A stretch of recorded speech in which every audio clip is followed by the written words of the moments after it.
Okay, so if you remember from chapter 9, I said that when we learned about the impedances, we said that like whatever you learned in chapter 4 about like uh, node voltage, mesh current, Thevenin, Norton, all of them applies to chapter 9 with like basically with the exception that over there we were talking about resistor values and now we're talking about complex number resistances, right? There's one thing that was in chapter 4 that we left it from chapter 9, which was about, and the reason was that it was about power. So it's nice to actually talk about it here. So in chapter 4, we learned that if I have a Thevenin equivalent circuit with VTH and RTH, if I want the maximum power to be transferred to a load, I have to make that RL equal to RTH. Now that we learned a lot about power, let's talk about if the maximum power transfer with impedances. So if I have this Thevenin equivalent circuit with VTH and now ZTH, what would be the ZL that gives me the maximum power transfer? So the approach is going to be very similar to what, well, identical kind of, to what the approach is similar, but then the result is a little bit different to what we did in chapter 4. So what I do is that I'm going to write the expression for power that is delivered to ZL, and then I'm going to take the derivative of this power with respect to ZL and then make that equal to 0 so that when the derivative is 0, then I'm either at minimum or maximum. Well, I'm going to figure out which one I am at, right? So here I'm going to define ZTH as RTH plus JXTH and ZL as RL plus JXL, right? So any impedance has a real part and an imaginary part.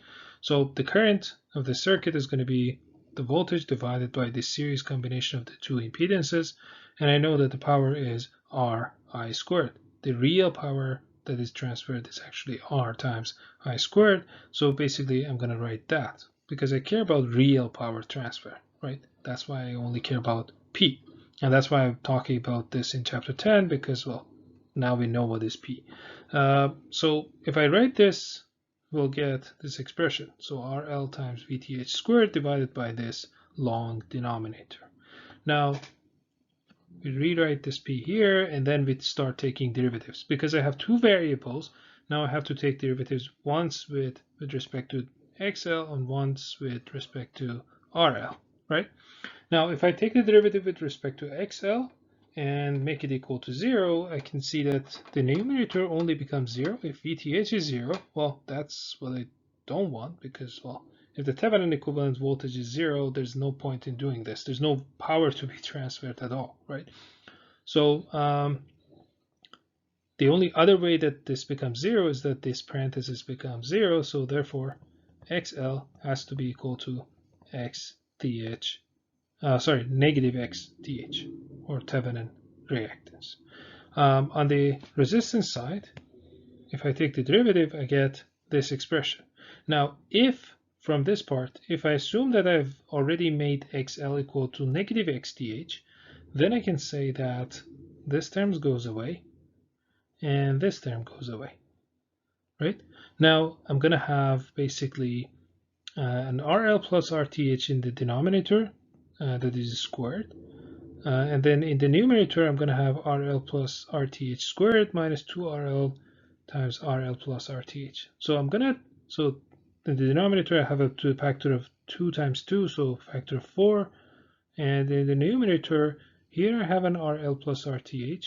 And here I have this to the power of 2, so that I can cancel one of those terms with one of these RL plus RTH in the denominator, so this becomes to the power of 3.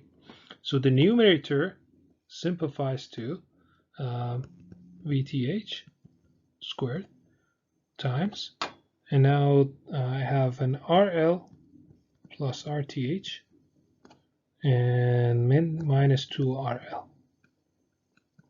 And the denominator, well, it's RL plus RTH to the power of 3. Now, if I want this to be 0, then this means that RL plus RTH minus 2RL, therefore, let me use a different color. So this is really RTH minus RL. If this is 0, therefore RTH has to be equal to RL. Okay, that's a very interesting result because To get both of these derivatives equal to 0, I have to have xl equal to negative xth, and I have to have rl equal to rth. So for a complex number, it looks like that my zl has to be conjugate of zth, meaning that it has the same real part, but the opposite imaginary part. Okay, so this is the more exact, like I tried to use this explanation to do this simply, but then if you do the math and you actually plug in the numbers, so if you simplify the derivative with respect to RL, you get to this expression here, and then you can see that if XL and XTH, if XL is negative XTH, this term goes away, and square root of RTH squared is just RTH, so RL is equal to RTH. So the end result is that in chapter 4, we said that for maximum power transfer, the load resistance has to be equal to the Thevenin resistance. In here, we learned that for maximum power transfer with impedances, the load impedance has to be conjugate of the Thevenin impedance. Once you make sure of that, then calculating the maximum power that is actually transferred is going to be similar to chapter 4, and you're going to get maximum power of Vm squared divided by RL times 1/8. Okay. I hope everything was clear. For further practice, so the two examples that I solved for you were examples 10.5 and 10.6. So these two are done. For a simpler example, if these two were a little bit more complicated, for you, for a simpler example to get started with this chapter, go and solve the example 10.4 of the textbook. And for another similar level of difficulty example as the 10.5 and 10.6, you can actually use 10.7. So this was the last topic that I wanted to teach you in this course. I hope you all enjoyed all of the lecture videos, and I hope you all succeed in the final exam. Thanks.